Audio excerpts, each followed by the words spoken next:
मित्रांनो, सरकार एवढीही उतावळा नवरा गुडघ्याला बॅशिंग असं झालेलं आहे. कारण सरकारला असं झालेलं आहे की नेमकी 10 लाखाची मदत कुणी केली, याच्यामागं कोण आहे? कान्हाचं सत्य काय आहे? कारण रिसीट तर कान्हाच्या नावावर आहे.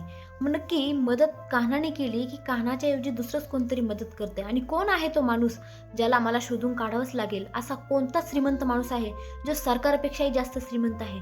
याचा विचार आता सरकार करत आहे आणि सरकार त्या व्यक्तीच्या मुळाशी नक्कीच जाणार आहे. कारण सरकार आता हॉस्पिटलमध्ये गेलेले आहेत आणि आता सरकारे पैशाच्या जोरावर काहीही विकत घेऊ शकतात. त्यामुळे आता पैशाच्या जोरावर ते हॉस्पिटल सुद्धा विकत घेऊ शकतात. त्यामुळे आता त्या हॉस्पिटलमध्ये जाऊन त्या एका व्यक्तीला पैसे दाखव त्याला सांगत आहे की सीसीटीव्ही फुटेज दाखव, मला पाहू दे, तो व्यक्ती कोण आहे ज्याने अचानक येऊन मदत केलेली आहे, मला कळलं पाहिजे आणि मी सरकार आहे, मी काही पण करू शकते.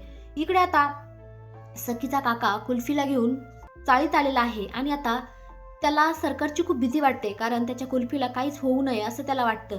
कारण कुल्फी त्याच्या खूप जवळची आहे, जशी सखी तशी कुल्फी. कुल्फी तर त्याची मुलगी आहे. त्यामुळे आता तो कुल्फीला ओरडत आहे की इकडे तिकडे जाऊ नको, जागेवर बस. परंतु आता इकडे सखीला मात्र काळजी लागलेली आहे की काका असं का वागत आहे. काका असा नव्हता, काकाचा स्वभाव असा नव्हता आणि तो कधीच आतापर्यंत कुल्फीवर असं ओरडलेलं नाही, चिडलेलं नाही. मग ती काकाला प्रश्न विचारत आहे की काका, गौतम काका सांगणार आहे, तू असं का वागत आहे? काही प्रॉब्लेम आहे का? कसलं टेन्शन आहे का? तुला कोणी काही बोललंय का? सरकार काय बोलल्यात का? तर आता काका कसं सांगणार हो, कोणत्या तोंडाने सांगणार? त्याला तर खूप मोठं सत्य माहीत आहे की सखी, अगं तुझी आई जिवंत आहे, ही बाई तुझी आई नाहीच आहे, पण तू सांगूच शकत नाही. मित्रांनो, खूप नाईलाज आहे काकाचा. परंतु आता काका काही सखीच्या प्रश्नांना उत्तर देत नाहीये. इकडे सखी खूप काळजीत आहे, तिलाही कळत नाही की काका असं का वागत आहे. आणि इकडे कान्हा तर अति हुशार आहे.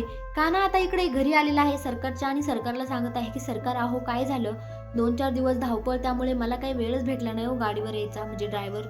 तर इकडे परशुराम मात्र कान्हाला खूप अक्कल शिकवत आहे की परशुरामचा शब्द म्हणजे खरा शब्द आहे, तुला आता मी नोकरीवरून काढूनच टाकतो, तुझे नाटकं मी ऐकून घेणार नाही. परशुराम असं तोऱ्याने बोलत असतो. मात्र हे सगळं सरकार ऐकत असते आणि सरकार बोलते की परशुराम, तू कोण लागतोय? हा, काय संबंध तुझा माझ्या पुढे बोलण्याचा? तुझा शब्द शेवटचा, बोल, काय बोलायचं ते बोलून टाक एकदा, बघू तू काय बोलते. तेव्हा परशुराम बोलतो की नाही सरकार, अहो असं काही नाहीये, मी तर असंच आपल्या कानाला बोलत होतो. आणि सरकार आता तावात कुठेतरी निघून जातात.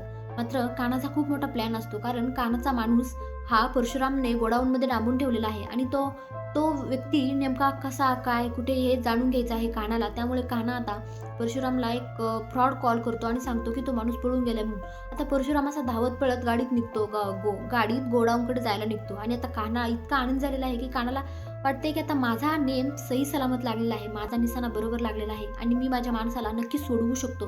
कारण कान्हाला त्या व्यक्तीला सोडवायचं आहे, त्याच्या माणसाला सोडवायचं आहे. मित्रांनो, कान्हा सोडवू शकेल का? काय वाटतं तुम्हाला? कमेंटमध्ये नक्की सांगा.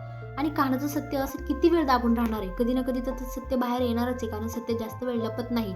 परंतु आता कधी येणार आणि तो सत्य कोण बाहेर काढणार? की कान्हा स्वतःच्याच तोंडाने सखीला सांगणार? काय वाटतं? कमेंटमध्ये नक्की सांगा. धन्यवाद.